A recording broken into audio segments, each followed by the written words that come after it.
Guys, welcome to the official post-weigh-in radio show and big fight preview on sponsored by FightSaga.com.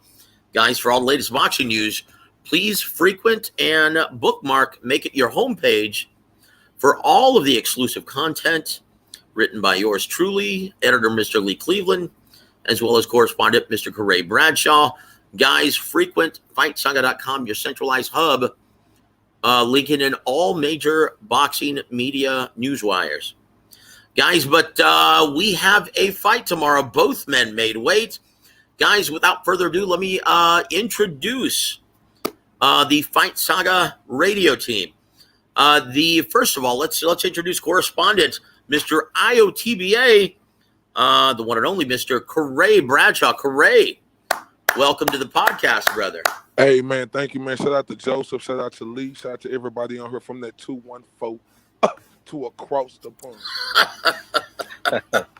God bless you, brother. And guys, well, let's introduce the editor-in-chief, the man responsible for FightSaga.com. His vision, his baby, the one and only, very insightful, the one and only Mr. Lee Cleveland. Lee, how the heck are you, my friend? Excited, man. I'm excited about this fight. Oh, this is amazing stuff, right? I tell you what, brother. So we look at the weights. Both men made weight. We've got a ton of items to talk about, guys. We're going to talk about everything. All the pre-fight banter going on between both parties. All of the demands made by BJ Saunders. Did it help or did it hurt his chances on Saturday night? We'll also talk about the odds. We're going to talk about the ringside judges. And Lee is going to help us give state the keys to victory for both incumbent champions going into this very important unification bout at 168 pounds. But guys, both men made weight. We have a fight. Canelo scaled in at 167.4 pounds, and BJ Saunders scaled in at 167.8. Both men under the division limit. So we have a fight. So when both men squared off, Lee, what were your initial thoughts heading into this very important fight tomorrow? Well, looking at them side by side, I was shocked to see that Billy Joe Saunders isn't so much taller than Canelo. He looked like he towered over David Lemieux. He's looked tall in his fights. He's taller on BoxRec, but he didn't seem that much taller. Will that be an issue? Maybe, maybe not. But here I am thinking that this is a taller man. He's going to use his much longer reach, fight from the outside. But it may not be that.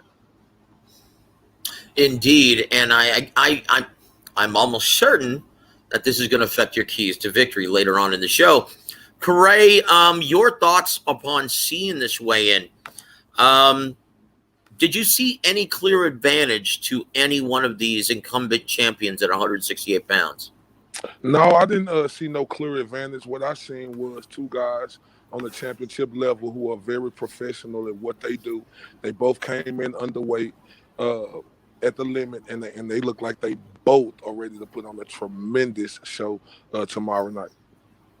Yeah, it's funny. BJ Saunders, he really didn't want to let on how well-conditioned he was for this fight.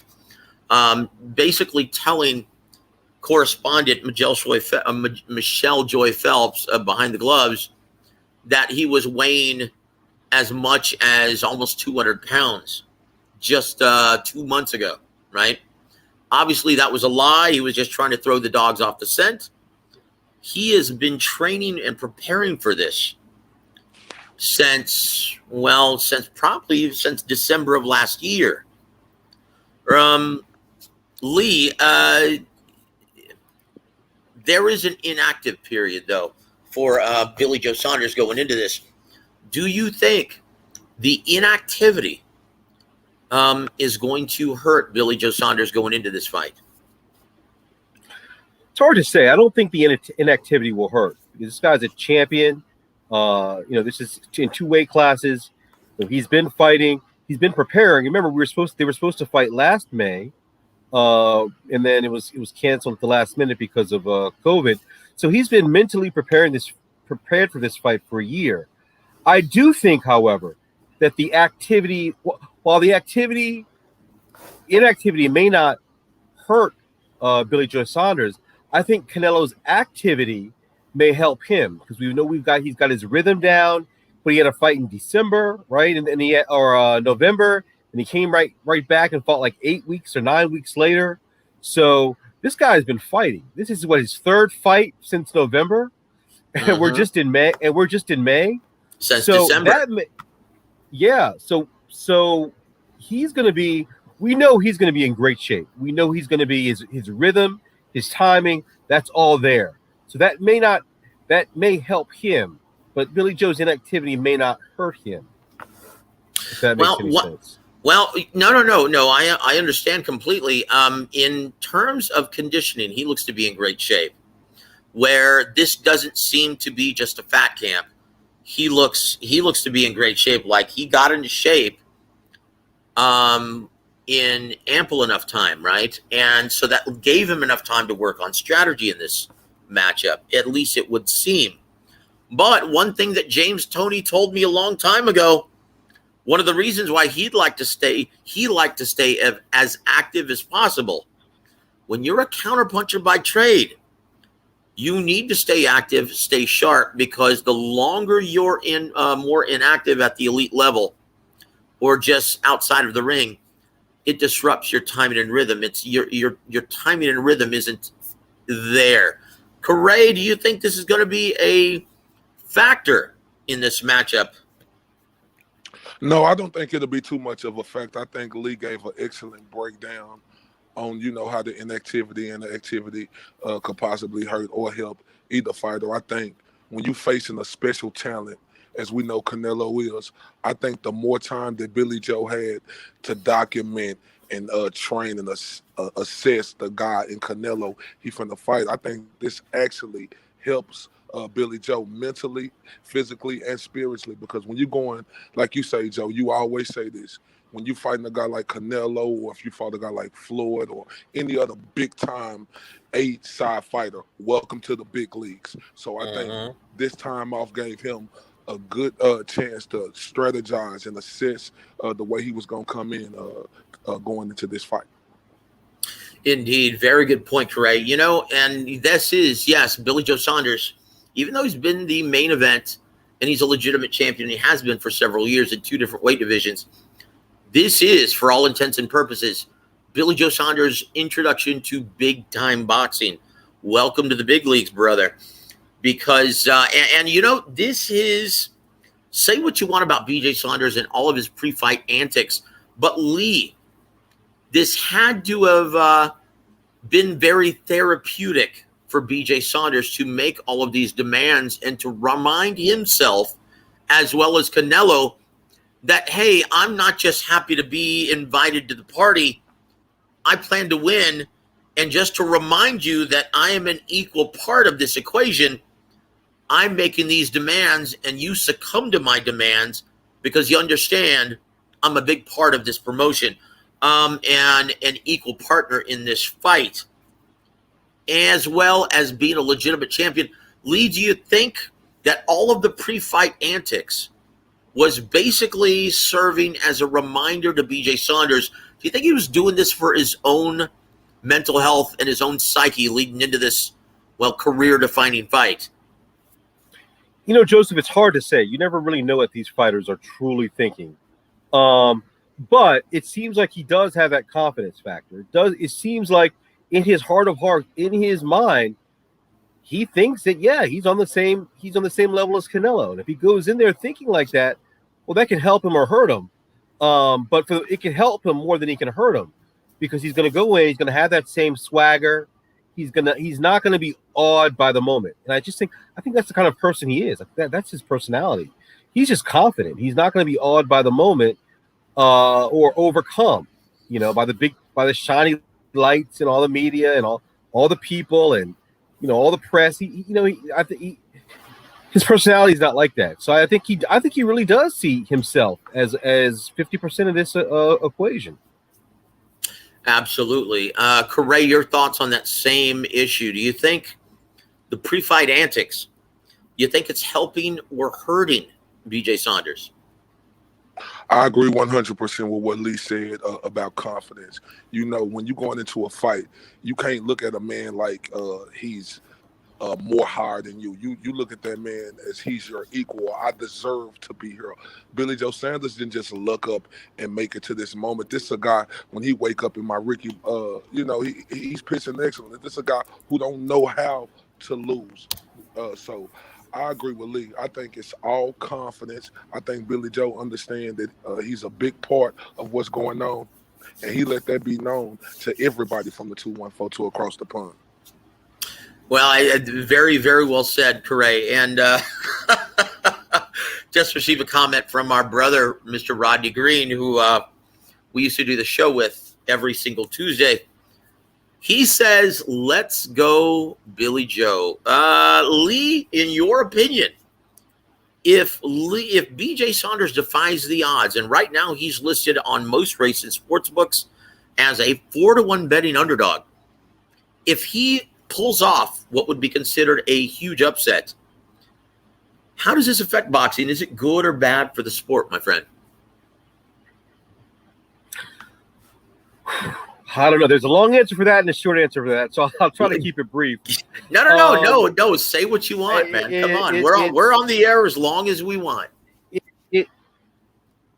A Saunders win, pros and cons both ways. A Saunders win obviously gets things exciting. It's kind of like when Ruiz beat Joshua. It's like exciting because whenever the expected winner loses, it's always that you've always got that excitement factor. You know that this is just it's boxing. Anything can happen. You're looking for a rematch, so you've got that excitement factor. And if Canelo loses, he's such a big name. It's going to be big news. Counterpoint is Canelo's such a big star. He's so marketable. He is a good. He's kind of a good guy to have for the sport, right? Whereas BJ Saunders isn't. He's got an attitude. He doesn't really. He's the kind of guy that'll just give you the middle finger and keep walking. So you much rather have a guy like. It's hard to say though. I mean, you got kind of this good guy, bad guy thing, which I think is good. Like I think Canelo is more so this guy that doesn't really bother anyone, doesn't really talk a lot of smack. And you've got this other guy wearing the black hat that's going to cuss you out, that's going to give you the finger, that's going to talk smack, that's going to say bad things about your mother. So it really depends. I mean, for the marketability of boxing, I suppose Canelo is a lot more marketable because his fighting style is better. He's got a more appealing fighting style. He's Mexican, and boxing is huge in Mexico. So, but of course, boxing is huge in the UK.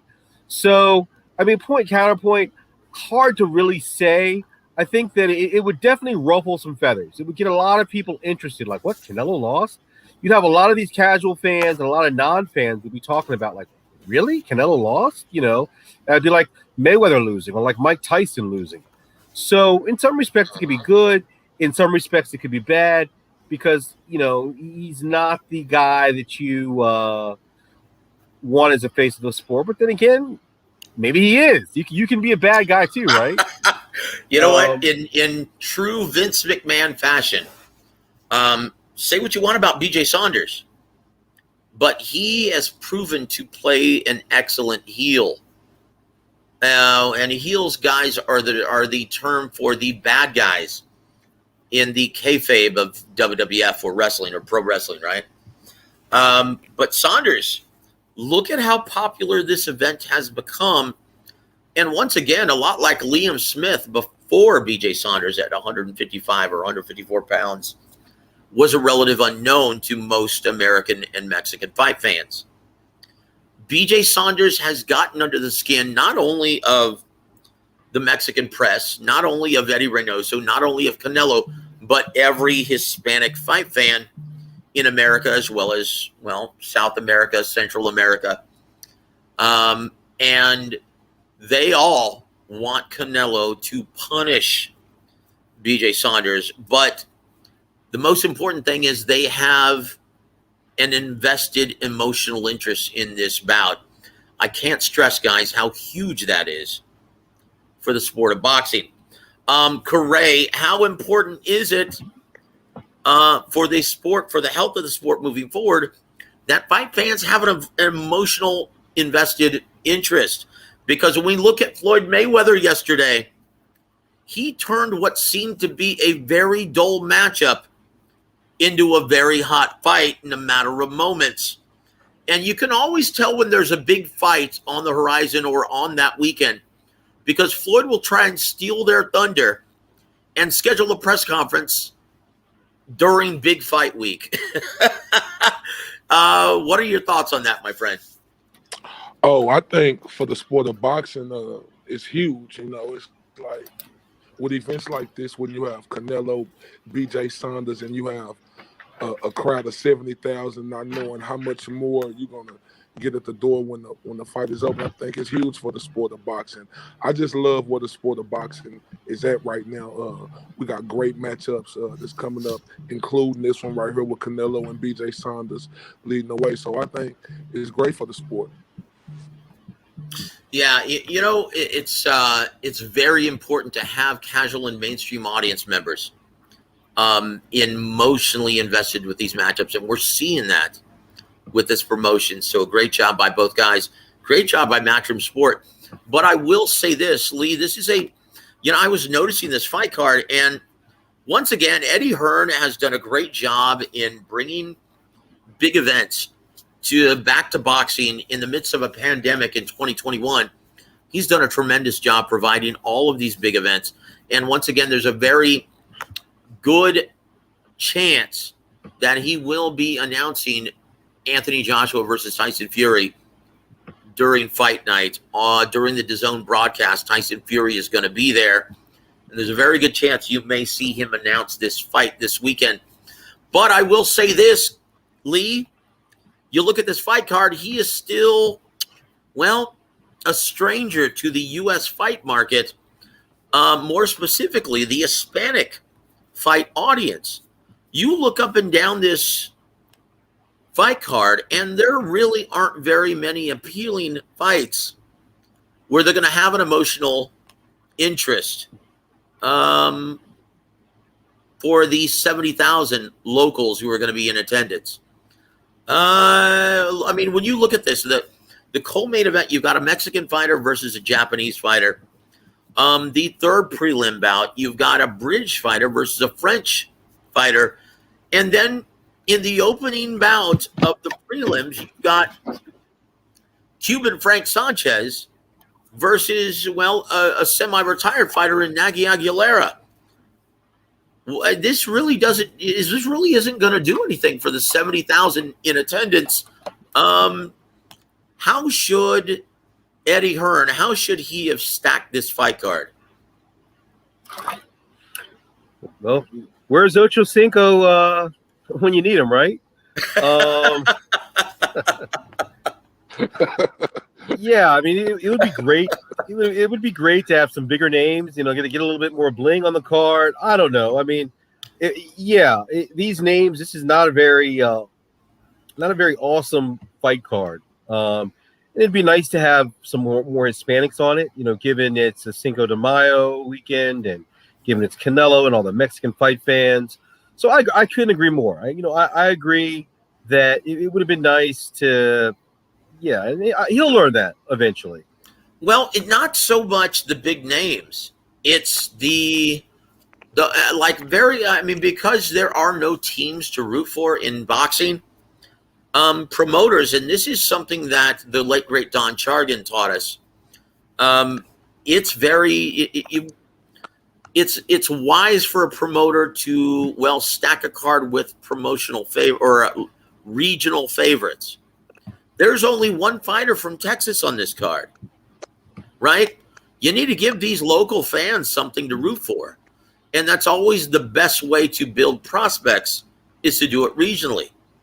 Either by ethnicity, by culture, or by location. And Eddie Hearn, he does a great job doing that in England. That's how you build stars in England.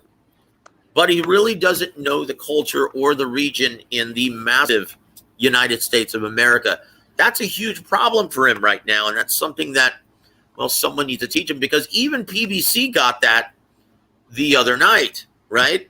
When they actually had, and this is a product of Tom Brown, I assure you, when they had the Mexican Power fight card with Andy Ruiz and Chris Arreola, yeah, it was stacked. Hispanic versus Hispanic throughout the entire pay-per-view portion of the fight card. Something that Eddie Hearn needs to learn. But guys, let's go to the odds right now. Now, hey, Joseph. yes, go ahead, sir. But go what ahead, I sir. like, let me say this. But what I like about it is, and I agree with you. You make an excellent point. But what I like about it is how Eddie Hearn staying true to who he is, because we do understand he is a UK promoter, right?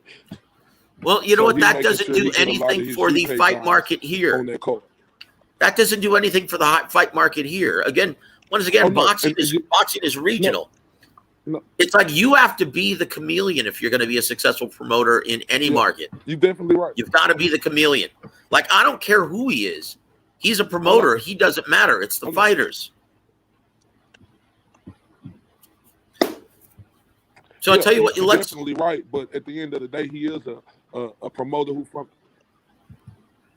What? I'm sorry. Can you get closer to the mic, Karray, please? I said at the end of the day, he is a promoter who from the UK, right? So I think he's staying true to who he is to get some of his guys this exposure. And you know what? That's a very good like, point, Karray. He very well may be trying to appeal and pick up subscription numbers for DAZN UK, right? Because this is going to be televised on DAZN UK, right? This isn't a Sky box office event. This is going to be on DAZN UK. What's interesting, though, is this is going to be taking place and going live. The coverage is going to start at 1 p.m. in the UK, right? It's going to be interesting to see what numbers, if Billy Joe Saunders can attract numbers in the UK. But Lee, let's talk about the odds here. Going into this now, Canelo is still listed, according to most racing sports books, Canelo is still listed as a minus 700 or 7-1 betting favorite.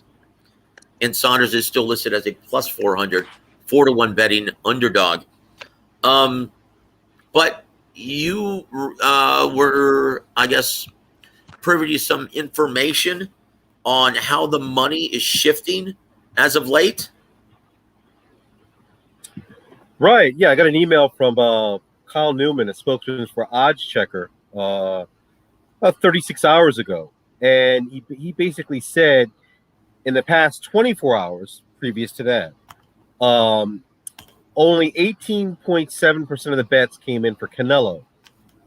While I think 73% came in for Billy Joe Saunders. And a high number of bets came in for a draw.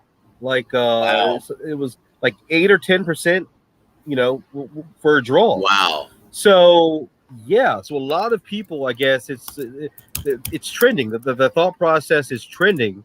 Not sure why, but maybe they think that Billy Joe Saunders has gotten Canelo's head. Maybe they've seen these pictures and see this guy that's like he's really confident, he's really in shape. Maybe they're looking at his style. Maybe they think that because Lara and Trout gave Canelo problems, that Billy Joe with his style might give Canelo problems. But yeah, it's a lot. Like again, it's like not just the money coming in for BJS, it's the high money coming in for a draw. Because usually you don't see like 10% of the bets coming in for a draw. Like that's rare. Well, it's because of the payout. I can promise you it's because of the payout. It's probably like 20-1 odds for a draw, right? Right. 22. It's 22. Yeah, plus 2,200. Okay, so it's a 22-1 odds. Yeah, that's huge. That is obviously your best payout, and considering the style matchup, yeah, I can see that. I can see where you could maybe parlay that, right? Make a side bet. Because, yeah, you might want to, as far as strategy goes, you might want to have numerous category bets on this in order to break even or actually make money on this event, right? Like, I think everyone realizes maybe that Canelo Alvarez is going to have the edge, and we'll go over the 3 judges at ringside. Guys, when you look at the judging, is judging going to be a factor in this? Okay, will the ringside judges be a huge factor in this? And they couldn't have chosen 3 of America's most proficient and competent judges for this one. Nevada's Tim Cheatham, California's Max DeLuca, and Connecticut's Glenn Feldman. Okay, they're going to be the judges at ringside. Those guys, I've looked to see if there's a trend where they favor a certain style or a or a type of fighter or style in a specific matchup, and I can't find anything as far as trending. They seem to call the fight right down the line without any kind of bias or sway one way or the other. And then you've got a hands-on ref in Mr. Mark Calloway, who I know very well, and he doesn't put up with any holding on the inside. This is a huge advantage for Canelo Alvarez because he is more proficient at working underneath and working on the inside. So if he does get Billy Joe Saunders on the ropes and Billy Joe tries to hold, Mark Calloway is one of those referees who's a lot like Judge Mills Lane and will often pull your arm off to create that separation and let you guys work on the inside. Yeah, but as far as judges go,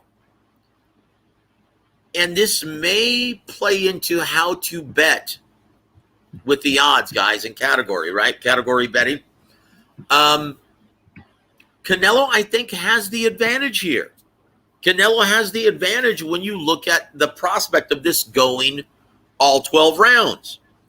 Because Canelo is more explosive and combines speed with power, he's going to get the benefit of the majority of the close, competitive, and hard rounds to score. So, Lee, would you actually say that it may be advantageous to straddle bet this, right? Like, because of Billy Joe Saunders' durability, he's never even hit the canvas. Would you actually favor a Canelo decision straddled with a Billy Joe Saunders knockout because that's his only chance to win in this fight, seemingly? Maybe I'm wrong. Maybe I'm stretching. What are your thoughts on that strategy in betting for this very intriguing fight? Wow, knockout of Canelo. His defense is so sound. From what we've seen, he's got a solid beard. I would hesitate to bet on a knockout. I think maybe what Billy Joe Saunders needs is to win decisive rounds or get several knockdowns. He can get a few knockdowns or just win each round decisively. A little like the first 6 rounds of Teofimo Lopez against Lomachenko. If Billy Joe can do that for the entire fight, or for at least 8 or 9 rounds, then I think he can win a decision. But yeah, anything anywhere near close is going to go to Canelo. Any round that's anywhere near close is going to go to Canelo. There's no doubt about that. Okay, I tell you what, we're going to go through the tail of the tape right now for the current WBO super middleweight champion, Mr. Billy Joe Saunders. Guys, he's going to come into the ring at age 31. He fights out of the southpaw stance. He, supposedly stands 5'11" in the center of the ring, but we just saw that that's not accurate. He also fights behind a 71-inch reach. Fighting out of Hatfield, Hertfordshire, UK. He comes to the ring with a perfect record, 30 wins, 0 losses, 0 draws, 14 big wins coming by way of knockout. Karray Bradshaw, what do you like about Billy Joe Saunders? What are his pros and cons in your mind? What does he do well, and what is he deficient? What areas is he deficient in, if he is at all? It's hard to say like what he is deficient in because we ain't never just really seen Billy Joe have no real major problems because, as you stated earlier, he never hit the canvas. But what we do know Billy Joe do well is he's a good mover, and we know he has an Mhm. excellent jab, and his range is awesome. So his pros is, like Lee stated earlier, Canelo, and like you always tell me, Canelo had problems with movers earlier. But one thing you always state to me, Joseph, is that was Canelo years ago. Canelo have gotten better than that. So I think the cons of it is Billy Joe. I mean, that fits him. He has the style that we have seen previously give Canelo problems. Not saying that's going to work because we know Canelo is a much better fighter than what he was, 8 years ago. But that's what I think he has going in his favor. Lee, what are, and very good assessment, Karray, very, very proficient assessment. Lee, do you think, how would you size up Billy Joe Saunders' keys to victory in this very intriguing matchup? Well, kind of going back to what Curry said, I see moving, using his feet, befuddling Canelo with that nice jab that he has. I dropped some hard leather behind it just to keep Canelo at bay every now and then. So jab, jab, jab, jab, boom. Jab, jab, jab, boom. So not using stinging jabs, but then following up on occasion to get Canelo's attention, to keep him at bay with the occasional power shot. But I like the movement. Obviously he's gonna, the way that he balked over the ringside, that tells us he's gonna move. He's gonna move. So this guy wants to move jab, move jab, move jab, and then boom, use that slick style to occasionally land that hard up hand. So I think it's pretty easy. I mean, easier said than done. But again, Canelo has had trouble with slick guys. He's going to try to take a page maybe out of the Aristotle Ladder playbook, and maybe do something a little different to get the judges' favor. But I mean, I just move and hit this guy. Use that jab. Set everything up with your jab. The jab is your offensive weapon and it's your defensive weapon. Work everything behind the jab. Use that as to keep Canelo at bay, keep him back, and then move, and don't. That is an excellent breakdown, Lee. Thank you so much, brother. Now we're going to go to our question. There's a comment by a gentleman who's joining us who goes by the name of Chicano Prophet. Right on, brother. He asks, will Billy Joe Saunders be able to earn Canelo's respect as far as punching power goes? And he says, I have my doubts. Well, according to Andy Lee, who is, he comes from the same gypsy community as Billy Joe Saunders and who's also been in the ring with him. In fact, that's how Billy Joe Saunders won his first title.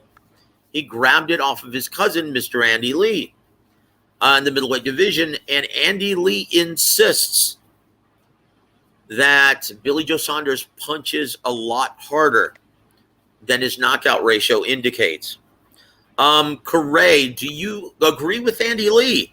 Do you think that BJ Saunders doesn't get enough credit for his quick, sneaky power?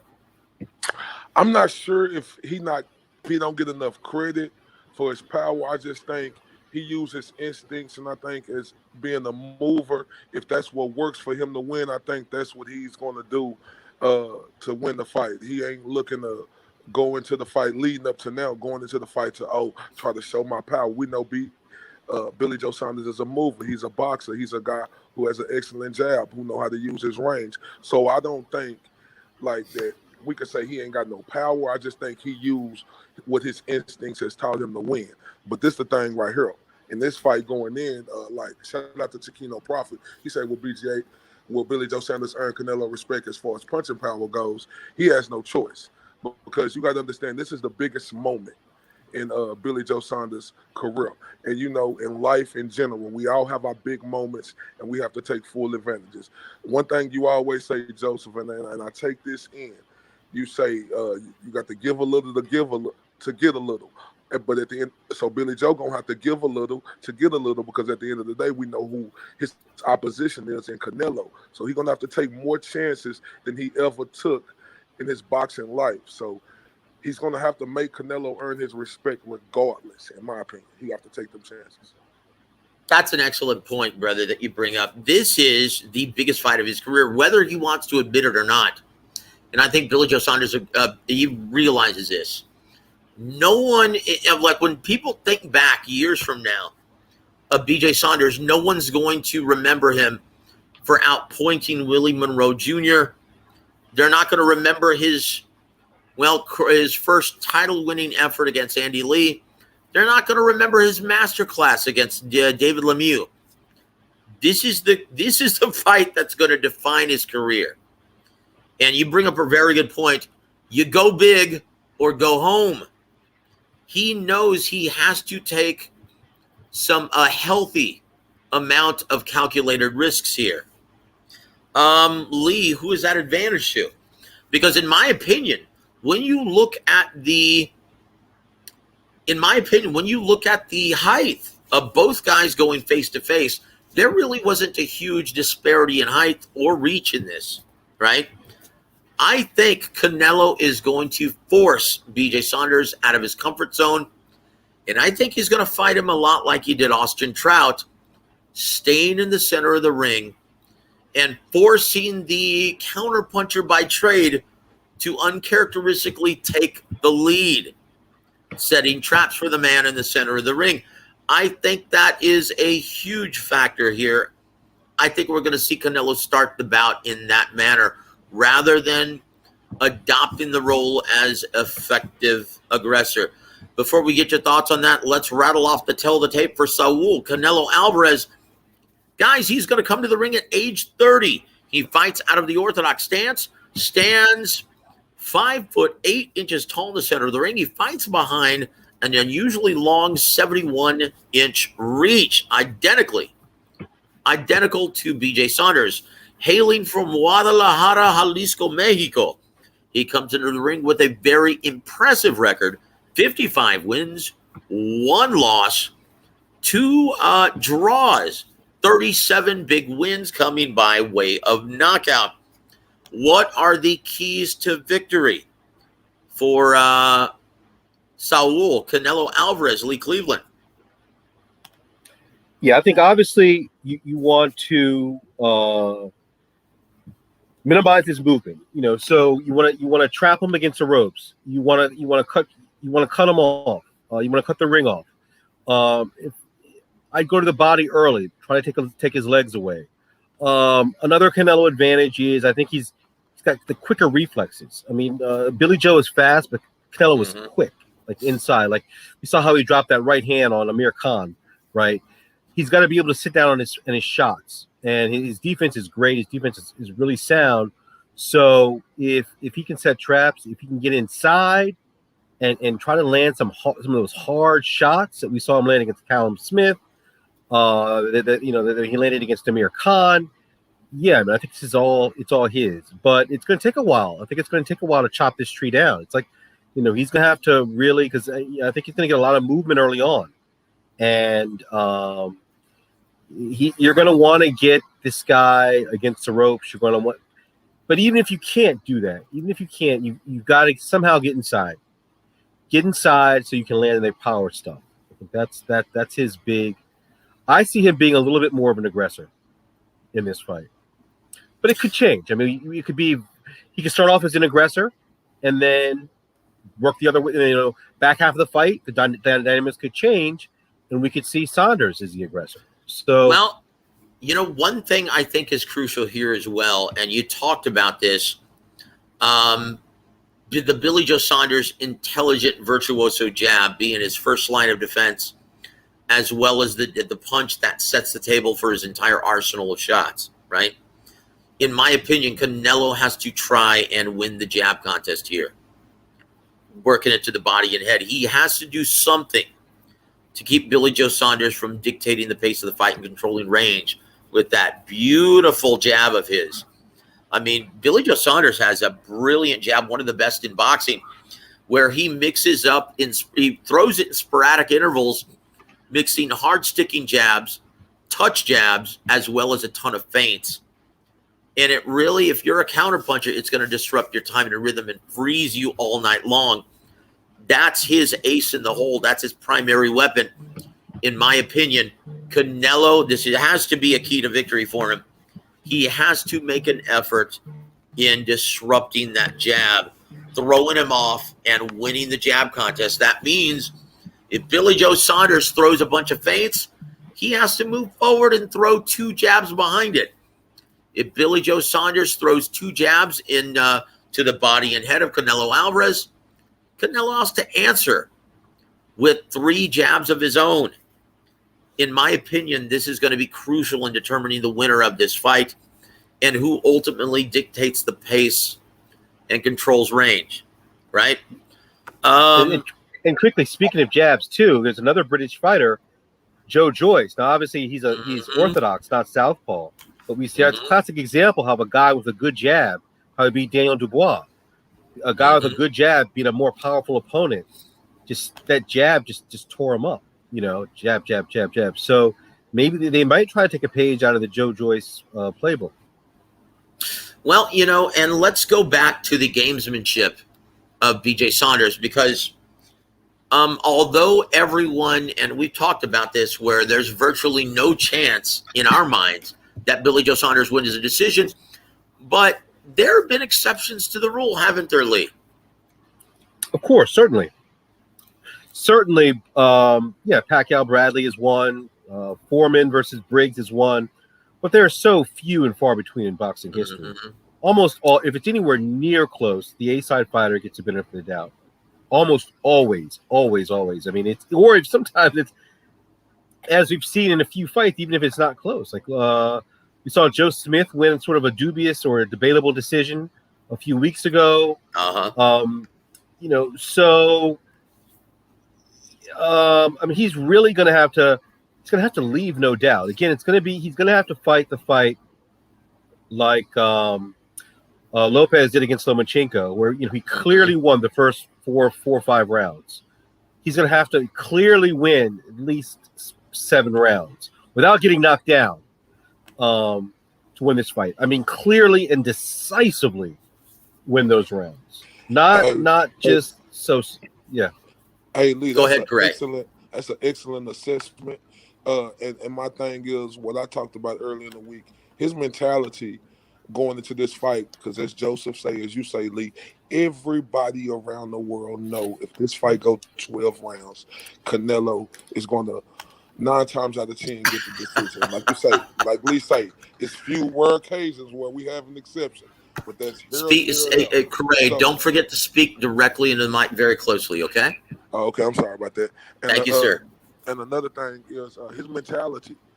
You have to go in here with the mentality, I have to finish Canelo. He shouldn't have the mentality to where I'm coming in here to try to box your head off to hope these judges in America, when we know Canelo is the king of North America boxing. He shouldn't have that mentality coming in this fight thinking that I'm going to box his head off and hopefully they'll give me a first shake. No. His mentality that he should have going through this training camp is to knock Canelo out. It's funny, and it's funny. The entire week we've heard Billy Joe Saunders and his father complain that, well, they're up against everything. And that was the purpose in standing their ground on the ring size and insisting on a bigger ring. And this is nothing new to boxing, guys. Promoters will do this all the time. When I was doing PR work for Austin Trout, heading into his fight with Canelo, Golden Boy went as far as flying Austin from Las Cruces, New Mexico, where he lives. They flew him into San Antonio on coach. They didn't even want to spring for a first class. So he was sitting squeezed into coach in a jet with all the ham and eggers and also in lodgings where they put in Canelo Alvarez at the River Center Marriott in San Antonio, the biggest, most popular, the nicest hotel in downtown San Antonio. they stuck Austin Trout in with all the preliminary talent in a very small rinky-dink hotel by the airport. And also, it's like you look at think about this, guys. Like Billy Joe Saunders, he is going to be entering the ring first, right? He's going to be announced first, and he's going to be sitting there in the ring all by himself with his team, and he's going to be waiting while the Canelo show begins. And from what I'm hearing, it's going to make the Miami introduction look like nothing. Eddie Hearn is spared no expense in this, and you're going to see probably a 5 to 10 minute entrance from Canelo Alvarez with pyrotechnics, fireworks in front of 70,000 strong in AT&T Stadium. Lee, what is this going to do? Is this going to help or hurt BJ Saunders in this matchup? I mean, maybe neither. But again, it's stacking the odds in your favor, and you do that when you have an A side, and a guy like Canelo, it's a huge draw. Do every little thing to stack the odds in your favor. Not only do you manage the ring size, but what type of canvas there is, what type of gloves you use, and in your example, by putting Austin Trout in that motel, like rinky-dink motel, by putting him on coach, it sort of works on a fighter's mind. It's like you're supposed to lose. You're supposed to lose. You're supposed to lose. Like every little thing is sort of like kind of telling you you're supposed to lose. So, and that's probably normal. That's probably normal. I don't know if it's going to have a big deal, but if these little things measure up, like just little by little by little by little by little, it could play on your psyche where you're thinking like the last week, all these little things have happened. It's like it's telling you you're supposed to lose. You're supposed to lose. You're not that important. You're not that important. You're not that important. Yep. It's kind of like that subliminal message, right? They put you in a motel, maybe not to save money, or put you on coach not to save money, but it's like that subliminal message, like you're supposed to lose. You're not that important. That's right. That's right. Yeah. And that's the primary reason why promoters have their A sides and their big money makers or ticket sellers always come out last.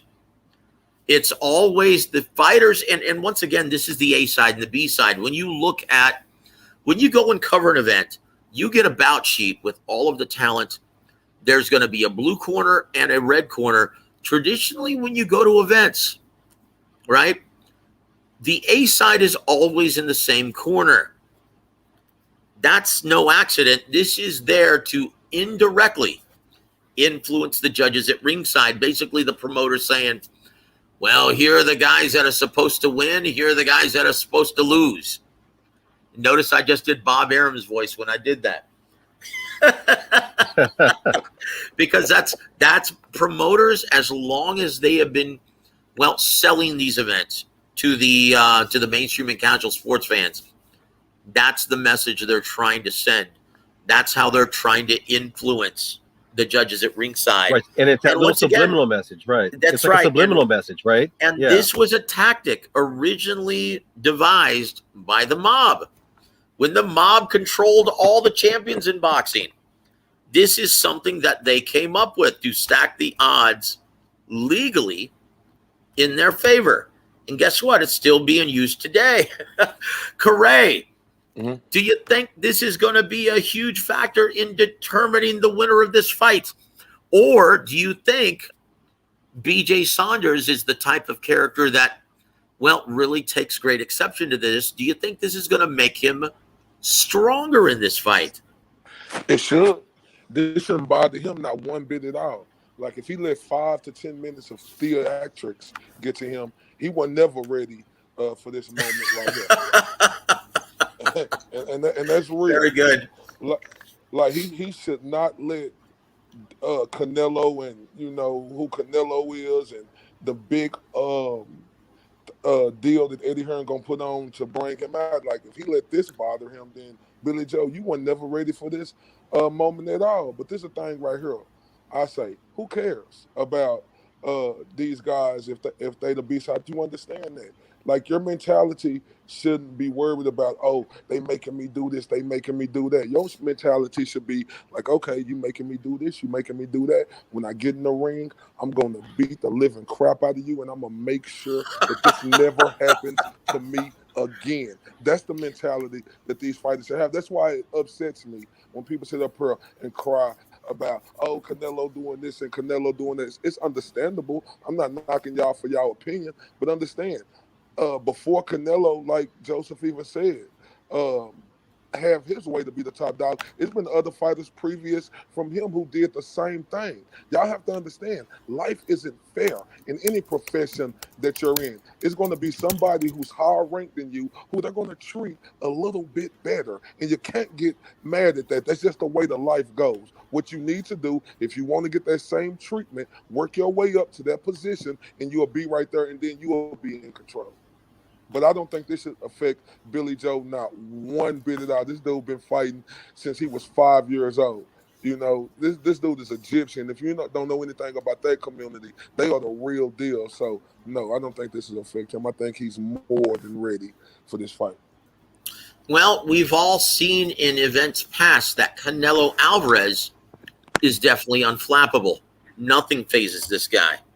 He is all business. If anything, he seems more dialed in the better the opponent is, right? Billy Joe Saunders, we've never seen him at this level. This is going to be really interesting. But the fact that he's actually, well, decided to introduce this bit of gamesmanship during fight week tells me that he's trying to do everything he can to remind himself and to remind everyone at ringside that, yeah, he is a live dog in this event. So, guys, we're at the time of the show. We're 50 minutes in. Let's go to our official Fight Saga predictions. And we'll start with you, Lee Cleveland, the editor-in-chief of Fight Saga. And, guys, we know we'll be putting out our official predictions in article form later on this evening and tomorrow morning on thefightsaga.com. Lee, what is your official prediction for this fight and why? Please expound. Okay. Well, just one little I love Karray's answer, by the way, previously. But one little historical nugget, Joseph. As far as walking in first, De La Hoya versus Chavez won.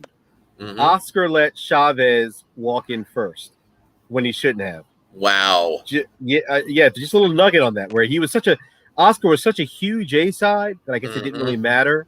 But yeah, he let, because he was a great champion and so forth, and he had all those fights. He should have walked in last, but he let Chavez walk in second. Wow. So getting to my prediction, I'm gonna again play it safe. I'm gonna say a safe and conservative Canelo by decision, maybe a narrow decision. I think that I see him winning a hard-fought, workman-like performance. Maybe not the most aesthetically pleasing fight, as you would say, but I see Canelo winning a hard-fought, like Jacobs. Maybe not quite that close, but 8 rounds to 4, 7 rounds to 5. I think Billy Joe starts off well. Canelo gets it done. He does what it takes to get the victory. Wow, that's a very close competitive fight, Lee. Wow, you know what? This is going to be interesting. That Karray, what is your official Fight Saga Mr. IOTBA prediction, brother, for Canelo versus Saunders? I definitely agree with a lot Lee has said. I think this will definitely go to 12 rounds because what I learned over this decade, especially dealing with guys like you, Joseph, when you're on this elite level in boxing, it's hard to finish off. You rarely see these elite level guys get knocked out. Not saying that it don't happen, not saying that it can't happen, but you rarely see that. So I have to play it safe like Lee with Canelo by decision. And the reason I say that is because we have to understand Canelo is the big star. You and Lee both stated it earlier. If these rounds are close, Canelo is going to get it. So I have Canelo winning a 12-round close decision, 8 rounds to 4. Wow. Very, very nice. And gentlemen, I love both of your commentary. Thank you so much. In my opinion, And guys, look for my head-to-head article tomorrow morning on the FightSaga.com. Guys, I think this is going to look a lot like the Sergey Kovalev fight, in which Canelo is going to have trouble finding range in the early to mid rounds. He's going to have a lot of problems with Billy Joe's movement, as well as that beautiful, intelligent jab of his. A lot like the Kovalev fight. And you're going to go into the championship rounds with it seemingly an even fight. That's when Canelo is going to find range and blast Billy Joe Saunders, knocking him out a la Crusher Sergey Kovalev. Look for a vicious KO right to the chops of Billy Joe Saunders in the championship rounds. That's my official prediction, guys. But I tell you what, leave your predictions, guys, in the comment section. We'd love to see them. And guys, thank you for joining us in the Fight Saga official post-weigh-in Canelo Saunders radio show. Lee, do you have any parting shots for our listening audience, sir? Yeah, I think that's a great analogy. I think the Kovalev analogy was great because Kovalev also, he doesn't move around a lot, but he does have good movement as far as overall skills, and he does have a really good jab. I think the big difference is, like, and kind of the caveat though is, we were watching that fight, right? We were watching that fight thinking that it was even going into the 11th round, but the reality is, I believe Canelo was up comfortably on all three scorecards. So I think that's going to be where we might have a situation like that where we're watching a close fight, but maybe it's not as close to the judges because they're giving Canelo, the benefit of the doubt because he's such a strong A side. Well, technically, Lee, and when you go and look at the scorecards before the fateful 11th round, two of the judges had Canelo up by 1 round. Okay. I think it was 6 rounds to 4, basically a 1-round swing. And one of the judges had it even going into the 11th. Okay. So it was much more competitive on the judges' scorecards. But once again, that was the 175-pound champion. A lot of people were favoring Sergey Kovalev going into that fight, even though he's the older fighter who had already been susceptible to being knocked out twice, right? But he was the bigger man. He did have that huge height and reach advantage. This is a more even money matchup. It's going to be interesting though. I think you're absolutely right. And Karray once again also. Yeah, he's going to have the huge advantage in all of the close competitive rounds, in my opinion. But that's going to just about do it. Karray, do you have any parting shots for our listening audience, sir? Yeah, I wanted to say this. To give all Billy Joe Saunders fans hope of what Billy Joe needs to possibly do in this fight. I think, like what Lee broke down earlier, where he said the keys for Canelo was to cut off the ring, to go to Billy Joe body, so in the latter rounds, Billy Joe will be right there because we know early Billy Joe gonna need to move. I think in Billy Joe's case, Billy Joe needs to switch that. I think Billy Joe needs to come directly at Canelo coming after this fight, even though it's dangerous, Joseph, and I understand, because when I look at Canelo, I look at him as the best fighter on the planet. But for Billy Joe to win this fight, he has to come out there. He has to be the aggressor. I think he has to cut off the ring and show Canelo, I'm here to fight you, and he has to go to his body early so he can make it easier on himself. Wow. Wow, that's going to be interesting, and it's funny because we've never seen Billy Joe fight that way. In my opinion, though, I think you kind of shed a little light on this, just like he did against Austin Trout. He's going to force. I think Canelo's going to start the fight in the center of the ring. I think he's going to force the counterpuncher to uncharacteristically take the lead, forcing him to do something and make a mistake that he's not used to doing, right? I think it's going to be interesting. But I tell you what, That's going to just about do it, guys. We're an hour into the show. Thank you so much for joining us. On behalf of Mr. Lee Cleveland, on behalf of Mr. Karray Bradshaw, I'm Joseph Herron. You've been listening to War Week Radio, powered by FightSaga.com, guys. And don't forget to join us. Lee and I are going to be doing a very special post-fight radio show immediately following the main event tomorrow evening. Don't forget to join us for that, guys. But on behalf of Lee and Karray, my name is Joseph Herron. Thank you so much for tuning in to War Week Radio, powered by FightSaga.com. Have a great weekend, everybody.